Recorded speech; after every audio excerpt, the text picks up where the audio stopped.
utakmicu? Hvala puno. Pre svega zahvalila bi se publici što je došla da nas podrži i stvarno moj debi prvi put ovde, bilo je uživanje igrati, a što se tiče utakmice, iskreno nismo očekivali da ćemo otvoriti tako dobru utakmicu u prvom poluvremenu, igrali smo izvrsno bez skoro ni jedne greške, ali drugo poluvreme se video pad i vidi se da nam nedostaje utakmica, ali ovo je početak, imamo na čemu da radimo, analizirat ćemo se, videli smo da možemo dosta, treba da nastavimo, da verujemo, da budemo vredni i sigurno sam da ćemo ispuniti naše ciljeve.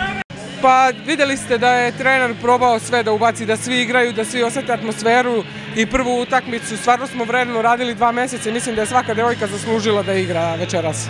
7 golova, verovatno najbolja igračica. Pa sve smo bile najbolje, sve smo davale golove, ja sam srećna što je sa svih pozicija se otvaralo. Danas je bilo na mene, da kažem, najviše lopti, sutra će biti neko drugi. Važno je da budemo tim do kraja i da igramo kao tim i sigurno da ćemo ostvariti cilj. Ili je lakše igrati sa ovaj Vardarom ili onaj budućnost pred 2 godine?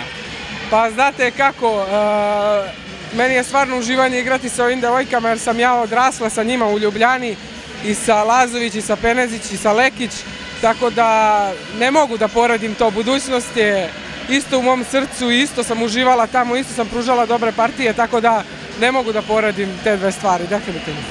Ovo je prvi put da ste dobila skandiranje sa tribinama. Jeste, srećna sam zbog toga, hvala puno.